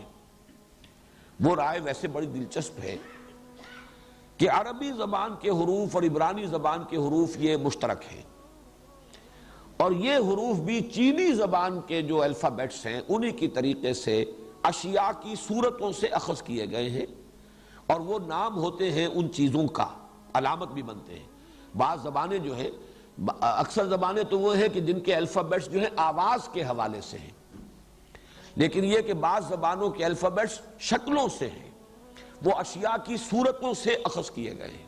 مثلا چائنیز زبان جو ہے اس وقت دنیا کی بہرحال بڑی زبانوں میں سے ہے، اس لیے کہ 1/5 جو ہے پاپولیشن دنیا میں ان چینیوں کی ہے، وہ بھی اسی طریقے سے صورتوں کی، جو چیزوں کی اشیاء ان کی صورتیں جو ہیں ان سے وہ جو حروف جو ہے وہ ماخوذ ہیں۔ تو مولانا فراہی کی تحقیق یہ ہے کہ عربی اور عبرانی کے حروف الفابیٹس جو ہیں یہ بھی اشیاء کی صورتوں سے۔ الف کچھ گائے کے سر کے مانند لکھا جاتا تھا، اور اس سے مراد بھی گائے ہے۔ بے کو بیت، بیت الفابیٹ جو آپ کہتے ہیں، الفابیٹ الف بیت، یہ بیت کیا ہے؟ یہ عبرانی کا بیت ہے، اور یہ بیت کیا ہے؟ گھر، بیت۔ آپ تصور کیجئے کسی زمانے میں گھر کا کیا نقشہ ہوتا تھا۔ چھت ڈالنی جب تک انسان کو نہیں آئی تھی تو گھر ہوتی تھی صرف 4 دیواری، اور یہ بے جس طرح لکھا جاتا ہے یوں بنا کر یہ 2 دیواریں کھڑی ہوئی ہے، نیچے زمین ہے، یہ بیت ہے، یہ گھر ہے۔ با در حقیقت ریپرزنٹ کرتا ہے بیت کو، یعنی گھر کو۔ اسی طرح جیم جو ہے اس طریقے سے لکھتے تھے جیسے اونٹ کا سر ہوتا ہے، اسی طرح کا خم جو ہے اس کی گردن کے ساتھ آ کر، اور اس کو جیمل، جیمل جو ہے عبرانی میں جیم کو جیمل کہا جاتا ہے، اور آپ کو معلوم ہے کہ جمل عربی زبان میں اونٹ کو کہتے ہیں۔ اسی طریقے سے نون، نون یہ مچھلی کے مانند لکھا جاتا تھا، جیسے مچھلی کا آپ نے کبھی کسی مصور کے ہاں دیکھا ہو تصویر میں، تو بس ایک کرڈ لائن، کرڈ لائن کے ساتھ ایک نقطہ اگر تو ذرا آپ نے اوپر کر کے درمیان میں ڈال دیا تو یہ چاند تارے کو ریپرزنٹ کرے گا، اور اگر ایک طرف نقطہ ڈالا ہے تو یہ مچھلی کی شکل بن جائے گی، وہ نقطہ آنکھ کو ریپرزنٹ کرے گا اور یہ مچھلی کی صورت بن جائے گا۔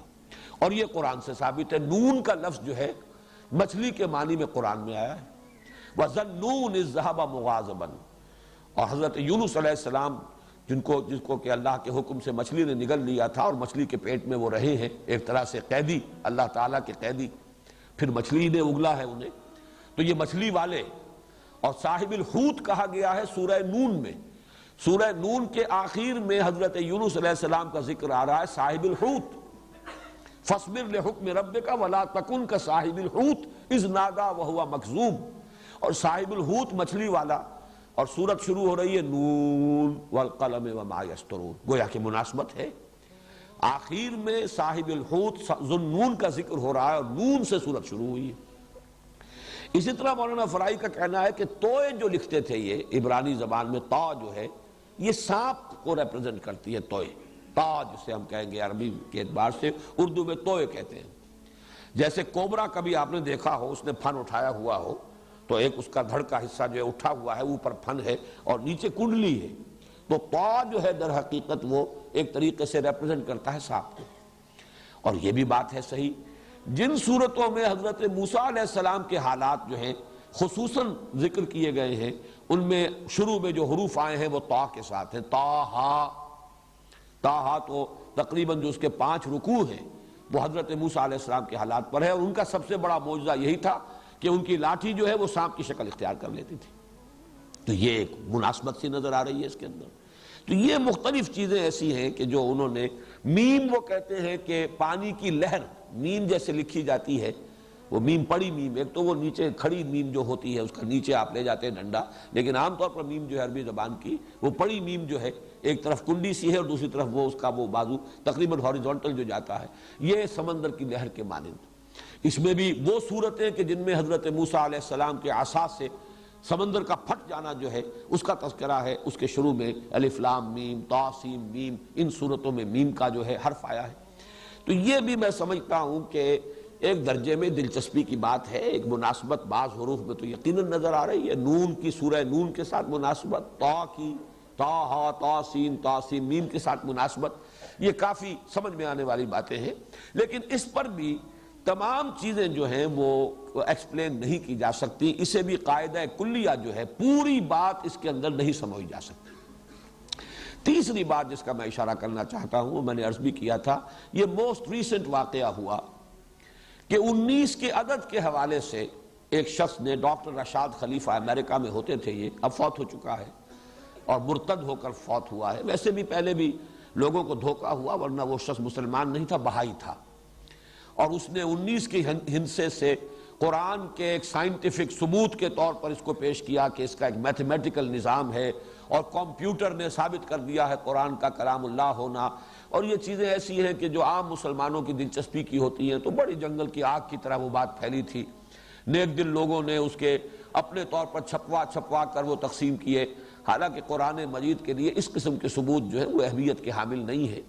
لیکن یہ کہ وہ بات بھی ایک اعتبار سے میرے نزدیک چونکہ جزوی طور پر صحیح ہے تو میں تذکرہ کر رہا ہوں۔ یہ اس کا کہنا یہ ہے کہ جو حروف آئے شروع میں، اس سورت کے شروع میں جو حروف آئے ہیں وہ حروف اس سورت کے اندر 19 کا ملٹیپل کی شکل میں آئے، ایک میتھمیٹیکل سسٹم ہے قرآن کا۔ اس کی بدبختی یہ ہوئی کہ یہ اصول اس نے ایسا قطعی قرار دے دیا کہ جہاں یہ فٹ نہیں بیٹھا اس نے کہا یہ قرآن کی صورت ہی در حقیقت غلط ہے، اس کی یہ 2 آیتیں، تو جہاں بھی یہ چیز اس کا نظام میتھمیٹیکل نظام ہے وہ فٹ نہیں بیٹھا، اس نے اس کو کہا کہ یہ قرآن مجید میں بعد میں اضافہ ہوا ہے یا یہ محفوظ نہیں ہے، قرآن کی غیر محفوظیت کی بات کر کے اس نے، اور پھر اس بدبخت نے نبوت کا دعویٰ بھی کیا، اور پھر وہ قتل کیا گیا، کسی شخص نے اسے قتل کر دیا۔ یہ رشاد خلیفہ کا حشر جو ہے وہ ہو چکا ہے، ورنہ قرآن مجید پر اس نے بڑا شدید حملہ کیا تھا، پہلے ایک چیپ پاپولیرٹی حاصل کی اس حوالے سے، اور اس کے بعد جو ہے اس نے وہ اپنی نبوت کی دکان چمکائی اور قرآن مجید کے غیر محفوظ ہونے کا ایک دعویٰ لے کر کھڑا ہو گیا۔ بہرحال وہ تو اس دنیا کے اعتبار سے تو کیفر کردار کو پہنچ چکا ہے، آخرت میں اللہ تعالیٰ جو بھی اس کے ساتھ معاملہ کرے۔ لیکن یہ نوٹ کر لیجئے کہ یہ بات بھی میں نے محسوس کیا تھا کہ جزوی طور پر صحیح ہے، خاص طور پر سورہ قاف، قاف میں سورہ قاف جو شروع ہوتی ہے قاف والقرآن المجید سے 57 مرتبہ آیا ہے حرف قاف، یہ میں نے گنتی بھی کی ہے۔ اصل میں بڑی صورتوں کا تو بڑا مشکل ہے، آدمی اسی کام کے لیے بیٹھ جائے وہ حروف کی گنتی کرے، لیکن یہ کہ بہت سے حضرات نے یہ کام کیا، تنقیدیں بھی کی، ثابت بھی کیا کہ اس نے جھوٹ بھی بولا ہے، غلط اعداد و شمار بھی دیے ہیں، لیکن یہ سورہ قاف میں مجھے ایک کافی اس کی بات جو ہے وزنی نظر آئی کہ 57 مرتبہ آیا ہے، اور ایک جگہ پر قوم لوط کی بجائے اخوان و لوط آیا ہے۔ پورے قرآن میں حضرت لوط علیہ السلام کا جہاں ذکر ہوا ہے کہیں اخوان و لوط نہیں آیا، قوم لوط آیا ہے۔ سورہ قاف میں قوم اگر آ جاتا لوط کے ساتھ بھی تو یہ حرف جو ہے قاف سورہ قاف کے اندر 58 مرتبہ ہو جاتا اور وہ ملٹیپل نہ رہتا 19 کا۔ اس اعتبار سے بعض جگہوں پر یہ بات بھی ایک جزوی حقیقت ہو سکتی ہے۔ اس نے بڑی ایک طرح سے کنونسنگ ایک قرآن مجید سے استشہاد بھی کیا تھا، علیہا 19 یہ سورہ مدثر میں جو آیت آئی ہے کہ جہنم پر جو فرشتے یا جو اس کے نگران ہیں، پہرے دار ہیں، وہ 19 ہیں۔ 19 فرشتے کہیں، سرہنگ کہیں، جو بھی وہاں کے ذمہ دار نگران ہیں، 19 ہیں، علیہا 19۔ اب یہ 19 کا لفظ وہاں پر آیا ہے۔ اس نے کہا قرآن مجید کو بھی گارڈ کر رہا ہے 19 کا ہندسہ۔ یہ اس اعتبار سے اس نے بات شروع کی، لیکن یہ کہ اول تو مجھے اس کی بات پہلے غلط محسوس ہوئی۔ اس نے کہا آیت بسم اللہ کے 19 حروف ہیں، حالانکہ وہ 19 حروف نہیں بنتے۔ وہیں پر اس کا در حقیقت بات کا غلط ہونا تو مجھ پر تو ثابت ہو گیا تھا، لہذا میں نے اس کی بات کو زیادہ سیریسلی لیا ہی نہیں۔ البتہ آج کی دنیا میں چونکہ ایک بہت بڑی معروف شخصیت ہے شیخ احمد دیدات، اور وہ عیسائیت کی تردید میں اور مناظرے جو انہوں نے کامیاب کیے ہیں عیسائی علماء سے اور پادریوں سے، اس میں جو انہیں اللہ نے کامیابیاں دی ہیں، اس کی وجہ سے وہ بہت پاپولر ہیں، بہت یعنی دنیا کے اندر عالم اسلام میں وہ بہت زیادہ متاثر ہو گئے تھے اس سے رشاد سے، اور انہوں نے اس خیال کو بہت پھیلایا ہے۔ الحمدللہ کہ اس درجے میں کبھی بھی میں قائل نہیں ہوا اور نہ میں نے اس کو اس انداز سے پھیلایا۔ بعد میں بہرحال انہوں نے بھی پھر اپنا وہ جو رجوع کرنا اور توبہ، انہوں نے خط لکھا کہ میں مغالطے میں تھا اس شخص کے بارے میں، اور اس سے انہوں نے اعلان برات کیا ہے۔ لیکن الحمدللہ کہ میں نے یہ تو سمجھا کہ کوئی جزوی حقیقت یہ بھی ہے جس کے کہیں ڈانڈے مل جائیں گے کہیں چل کر، باقی اس سے زیادہ اس کی اہمیت میں نے کبھی نہیں دی تھی۔ اس وقت بھی میں صرف اس کا تذکرہ اس اعتبار سے کر رہا ہوں کہ کم سے کم سورہ قاف میں جزوی طور پر جہاں نام ہونا بھی جزوی طور پر صحیح ہے، جہاں مولانا فراہی کا نظریہ بھی جزوی طور پر اپلیکیبل ہے، وہاں یہ بھی ایک پہلو ہے 19 کا ہندسہ، اور سورہ قاف کی مثال میرے نزدیک جو ہے وہ بڑی اہم ہے۔ اس میں اب آخری بات جو میں کہنا چاہ رہا ہوں وہ یہ ہے، اور یہ بڑی مثال ہے اس کی، کہ چاہے حبر الامہ کا قول ہے لیکن اسے بھی امت میں قبول حاصل نہیں ہوا۔ حبر الامہ حضرت عبداللہ ابن عباس رضی اللہ تعالی عنہما، آپ کو معلوم ہے کہ علم تفسیر کے اندر ان کا بڑا اونچا مقام ہے صحابہ میں۔ حضور نے اس کے لیے خاص دعا کی تھی حضرت ابن عباس کے لیے رضی اللہ تعالی عنہما، اللہم فقہہ فی الدین وعلمہ التاویل، اے اللہ اپنے اس نوجوان اپنے اس بندے کو دین کا فہم عطا فرما اور قرآن کی تاویل کا علم عطا فرما۔ تو حبر الامہ کہلاتے ہیں وہ کہ اکثر جو تفسیری روایات ہیں وہ حضرت ابن عباس ہی سے چلتی ہیں، انہی کے 4-5 وہ جو اہم شاگرد ہیں، اکرمہ بھی ہیں اور مختلف حضرات ہیں، مجاہد ہیں، وہ انہی کے گویا کے شاگردوں میں سے ہیں۔ انہوں نے ایک رائے ظاہر کی کہ یہ جو حروف مقطعات ہیں یہ جملوں کا مخفف ہے، جملوں کی مخفف صورت ہے۔